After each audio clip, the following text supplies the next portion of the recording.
بسم اللہ الرحمن الرحیم۔ السلام علیکم۔ جہلم کا سب سے بڑا قبرستان کسی مسلمان نے نہیں وقف کیا تھا، لیکن وقف کرنے والے کی زندگی کا خاتمہ مسلمان ہونے پر ہوا تھا۔ محسن اسلام، محسن جہلم، ٹنڈل رام پرساد، بہت ہی کم افراد ان کا نام سنا ہوگا۔ یہ واقعہ 1933 کا ہے۔ جناب ٹنڈل رام پرساد، نواب آف دکن، جس کی تقریباً 1.25 مربع زمین جہلم میں موجود تھی اور ان کی زیادہ تر اراضی دکن بھارت میں موجود تھی، ان کی ایک رہائش جو کہ زمانے میں بہت عالیشان رہائش گاہ باغ محلہ نز صرافہ بازار جہلم میں برلب دریائے جہلم کی عمارت ابھی بھی واقع ہے۔ نواب آف دکن ٹنڈل رام پرساد ایک انتہائی رحم دل اور درویش صفت انسان تھے۔ گو کہ یہ شخص انتہائی امیر کبیر اور نواب خاندان کا اکلوتا وارث تھا جو کہ سونے کا چمچ لے کر پیدا ہوا تھا۔ اہل جہلم میں صرف چند افراد جانتے ہوں گے۔ نواب آف دکن اکثر اوقات اپنی اراضی دیکھنے دکن سے جہلم تشریف لاتے اور ان دنوں بھی وہ جہلم ڈھوک عبداللہ کے نزدیک اپنی زمینوں کی دیکھ بھال کر رہے تھے کہ کچھ لوگ ایک بوڑھی عورت کا جنازہ لیے ان کے پاس سے گزرے۔ نواب آف دکن سمجھے کہ شاید یہ کوئی بیمار آدمی ہے اور اسے کسی حکیم کے پاس لے کر جا رہے ہیں۔ تھوڑی دیر گزری تھی کہ وہی باغ محلے کے افراد اسی طرح جنازے لے کر واپس آ گئے۔ نواب ٹنڈل رام پرساد بھی اسی رستے پر کھڑے اپنی سواری کا انتظار کر رہے تھے۔ اظہارِ ہمدردی انہوں نے ان افراد میں سے کسی سے پوچھا کہ اب اس مریض کا کیا حال ہے۔ مرحومہ کے ایک بیٹے نے رو رو کے ساری داستان سنائی کہ ان کے 2-3 جاننے والوں نے اپنی زمین میں اس کی والدہ کی قبر بنانے سے صاف انکار کر دیا ہے اور اب ہم اس عورت کی قبر اپنے گھر بنانے کے سوا کوئی چارہ نہیں۔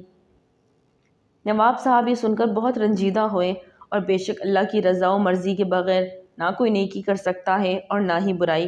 چنانچہ اللہ پاک نے ٹنڈل رام پرساد کے دل میں اس مرحومہ کے لیے رحم ڈالا اور نواب صاحب نے مرحومہ کے بچوں کو پاس بلایا اور یکدم حیرت انگیز پیشکش کر دی، اگر آپ کے مسلمان بھائیوں نے میت دفنانے سے انکار کیا ہے تو آپ پریشان نہ ہوں، یہ زمین یہ جائیداد ادھر ہی رہ جانی ہے، البتہ ہم سب انسانوں نے جلد یا دیر دنیا سے چلے ہی جانا ہے۔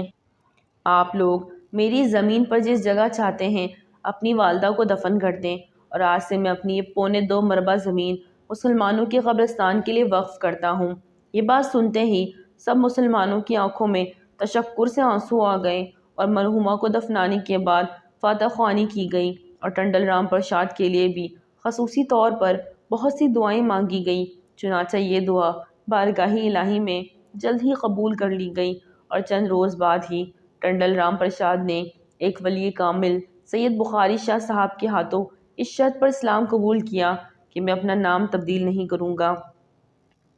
چنانچہ اللہ رب العزت نے ٹنڈل رام پرساد کے لیے رشد و ہدایت کے دروازے کھول دیے اور نواب صاحب اسلام قبول کرنے کے کچھ عرصے کے بعد دکن تشریف لے گئے اور اپنے وکیل کو وصیت کی کہ میرے مرنے کے بعد مجھے جہلم کے قبرستان میں دفنایا جائے۔ چنانچہ چند سال بعد یعنی قیام پاکستان سے 5 سال قبل 1942 کو جہلم اور پاکستان کے مسلمانوں کے محسن اس دنیائے فانی سے کوچ کر گئے اور ان کی میت دکن سے ان کی ذاتی گاڑی میں جہلم لائی گئی اور جہلم میں بہت بڑی تعداد میں مسلمانوں نے جنازے میں شرکت کی اور جہلم کے اس عظیم قبرستان میں سپرد خاک کیا۔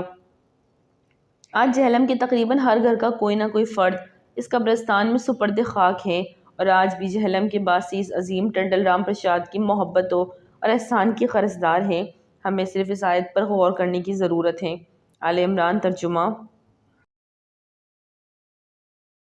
تو کہہ اے اللہ بادشاہی کے مالک، جسے تو چاہتا ہے سلطنت دیتا ہے اور جسے چاہتا ہے سلطنت چھین لیتا ہے، جسے تو چاہتا ہے عزت دیتا ہے اور جسے تو چاہتا ہے ذلیل کرتا ہے، سب خوبی تیرے ہاتھ میں ہے، بے شک تو ہر چیز پہ قادر ہے۔